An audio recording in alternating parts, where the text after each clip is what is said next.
আজি আমাৰ চিৰাং জিলাৰ বেংটলৰ যি জাংখ্ৰিখান ফিল্ড পথাৰত আমি ইয়াত চাবলৈ আহিছোঁ। মোৰ লগত আমাৰ বিটিআৰৰ মহোদয় আছে আৰু ডিপাৰ্টমেণ্টেল প্ৰশাসনিক বিষয়াসকল ইয়াত আছিল।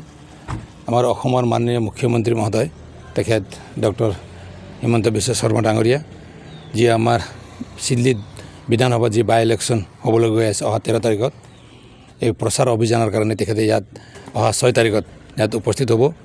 চিডলি সমষ্টিৰ ৰাইজক তেখেতে সম্বোধন কৰিব। তো বিশেষকৈ প্ৰমোদ বড়ো ডাঙৰীয়াৰ নেতৃত্বত 2020 চনৰ 27 জানুৱাৰীত বিটিআৰ ৰেকৰ্ড কৰাৰ পিছত এই এৰিয়াত যি এটা পৰিৱেশটো, যে এটা ধুনীয়া পৰিৱেশ, যে শান্তিৰ পৰিৱেশ ইয়াত যে ঘূৰি আহিছে, জাতি জনগোষ্ঠীৰ মাজত যে এটা মিলা প্ৰীতিৰ যে এটা এনাজৰিটো ইয়াত মানে ভালদৰে আমি দেখিবলৈ পাইছোঁ। তো এইটো আমাৰ আজিৰ অসমৰ মাননীয় মুখ্যমন্ত্ৰী মহোদয়ে ভাল পায়, আমাৰ লগত তেখেতে সদায় সহযোগ কৰি আছে। গতিকে এই নিৰ্বাচনত বিজেপি ফালৰ পৰা এজিপি ফালৰ পৰাও আমাৰ যিজন প্ৰাৰ্থী ইউপিপিএলৰ যিজন প্ৰাৰ্থী নিৰ্মল কুমাৰ ব্ৰহ্ম ট্ৰেক্টৰৰ প্ৰাৰ্থী তেখেতসকলে সমৰ্থন দিছে। তো তেখেতে নিৰ্মল কুমাৰ ব্ৰহ্মক বিপুল ভোটৰ ব্যৱধানত চিডলি বিধানসভা সমষ্টিৰ পৰা জিকাই লৈ যোৱাৰ কাৰণে চিডলিৰ ৰাইজক আহ্বান কৰিবলৈ তেখেতে আজি অহা 6 তাৰিখত ইয়াত উপস্থিত হ'ব। আমি ভাল পাইছোঁ মুখ্যমন্ত্ৰী মহোদয় ইউপিপিএলৰ প্ৰাৰ্থীক তেখেতে জয়যুক্ত কৰাৰ কাৰণে যি ধৰণে তেখেতে চেষ্টা কৰি আছে, আৰু 6 তাৰিখৰ পিছত প্ৰায় ইয়াত ক্লিয়াৰ হৈ যাব। ইয়াত জাতি জনগোষ্ঠী ধৰ্ম বৰ্ণ নিৰ্বিশেষে প্ৰায় 2,16,000 ভোটাৰ আছে। ইয়াত সকলো সৰহসংখ্যক ভোটে ট্ৰেক্টৰৰ ছবিত পৰিব বুলি আমি আশা কৰিছোঁ।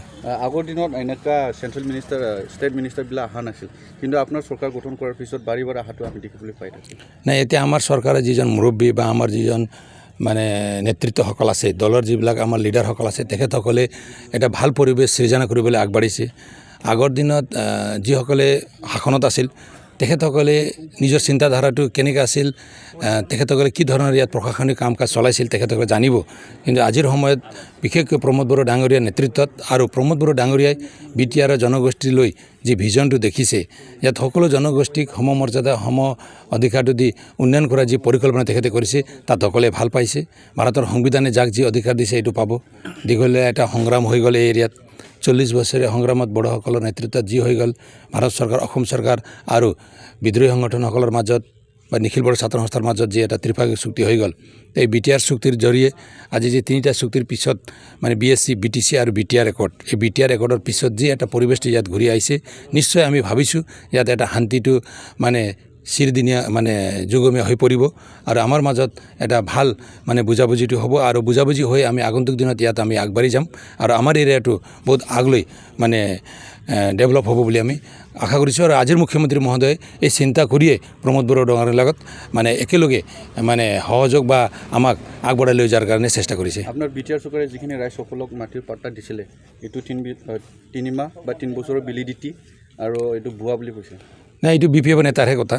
মানে চিষ্টেমটো কি আছে, এলটমেণ্ট বা ছেটেলমেণ্টৰ যি চিষ্টেম আছে, এই চিষ্টেমতে যাব, তাত আৰু কোনে ক'লেও নহ'ব। আমাৰ যি আইনে যি কয় এই মতে যাব। কোনোবা বিপিএফৰ কোনোবা এজন নেতাই মানে কিবা কিবি বকি থাকিলে এইটো নহয়। যিবিলাক আমাৰ মানে লেণ্ডলেছ মানুহসকলে যিবিলাক মাটি পাইছে, তেখেতসকলে বহুত মানে ফূৰ্তিত আছে, আনন্দত আছে, তেখেতসকলে ভাল পাইছে চৰকাৰৰ কাম কাজত। গতিকে তেখেতসকলৰ এটা বিৰোধী কৰাৰ এটা যি এটা এজেণ্ডা, তাত তেখেতসকলে গান গাইছে, বাকী একো নহয়। আমাৰ ৰাইজটো আমাৰ লগত আছে। বিপিএফৰ লিডাৰসকলে কি কয় কি নকয় তাত আমি মানে কাণ নিদিওঁ।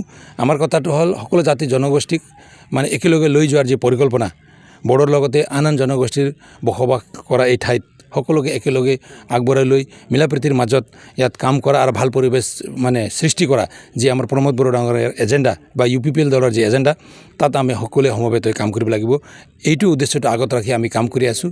বিপিএফৰ নেতাসকলে ইলেকশ্যনৰ সময়ত মানে আমি এতিয়া তেখেতসকলে কৈ আছে আমি মাটি পাট্টা দিম, আমাৰ চৰকাৰ আহিলে মাটি পাট্টা দিম, কিন্তু 17 বছৰত কাক কিমান মাটি পাট্টা দিছে, তেখেতসকলে কিমান উন্নয়ন কৰিছে, কিমান ডেভেলপ কৰিছে, আমি চব গম পাওঁ। আমাৰ মাজত যি এটা মানে গেপ, যি ভুল বুজাবুজি তেখেতসকলে সৃষ্টি কৰিছে, নাই এইটো সকলোতকৈ মানে বেয়া কাম তেখেতসকলে কৰিছে। আগন্তুক দিনত যাতে আমাৰ মাজত কোনো ভুল বুজাবুজি নহয়। আৰু যোৱা লোকসভা নিৰ্বাচনত আপোনালোকে দেখিছে যে 10 বছৰত ইয়াত ৰুলিঙে MP পোৱাই নাই, হাগ্ৰামাৰ ৰুলিং আছিল কিন্তু তেখেতসকলে সাংসদ হিচাপে কোনো এজন ব্যক্তিক তেখেতসকলে নিযুক্তি কৰিব পাৰে কিন্তু আমাৰ প্ৰমোদ বড়ো ডাঙৰীয়া 2020ত বিটিআৰ চিফ হোৱাৰ পিছত আজি এই 3 বছৰ 4 বছৰতে আমাৰ ইমান এটা ধুনীয়া পৰিৱেশ বনাবলৈ তেখেতে সক্ষম হৈছে গতিকে এই ধুনীয়া পৰিৱেশৰ এটা ৰিজাল্ট বা এটা এক্সাম্পল আমি যোৱা লোকসভা নিৰ্বাচনত আমি দেখিবলৈ পাইছোঁ সকলোৱে আমাৰ কেণ্ডিডেট জয়ন্ত বসুমতাৰী ডাঙৰীয়াক ভোটদান কৰিছে আৰু তেখেতে আজি ইয়াৰ পৰা জিকি গ'ল আৰু তেখেতৰ এই সমষ্টিত চিডলি বিধানসভাত তেখেত বিধায়ক হিচাপে আছিল তেখেতৰ সমষ্টিত এতিয়া বাই ইলেকশ্যন হ'বলৈ গৈ আছে গতিকে ইয়াত কোনেও ভুল নকৰিব জাতি জনগোষ্ঠী ধৰ্ম বৰ্ণ নিৰ্বিশেষে সকলোৱে ট্ৰেক্টৰক ভোটদান কৰিব এইটো প্ৰায় নিশ্চিত হৈ পৰিছে কেনেকুৱা চলি আছে কেম্পেইনটো কেম্পিংটো ভালকৈ চলি আছে কেম্পিংটো নকৰিলেও হয় আমি কেম্পিং নকৰিলেও আমি ইয়াত ভাল জিকি যাম কিন্তু এতিয়া কথা হ'ল ৰাইজে আমাক বিচাৰে ইলেকশ্যনৰ সময়ত ৰাইজে আমাক বিচাৰে নেতাসকলক বিচাৰিছে আমাৰ গাঁৱত এই সমস্যা আছে এই অভিযোগবিলাক তেখেতসকলে দিয়ে গতিকে এই অভিযোগবিলাক কি আছে সমস্যাবিলাক কি আছে ৰাইজৰ সন্মুখত গৈ অলপ বুজি পৰা হয় আমি আৰু লিপিবদ্ধ কৰিছোঁ যিমান আমাৰ লিডাৰসকলে ফিল্ডত গৈছে সকলোৱে তেখেতসকলে লিপিবদ্ধ কৰিছে আৰু এই আফটাৰ ইলেকশ্যন এই যিমান আমি কমিটমেণ্টটো আমাৰ ৰাইজক দিছোঁ এই কমিটমেণ্টটো অহা কাউন্সিল ইলেকশ্যনৰ আগত আমি ফুলফিল কৰি দিম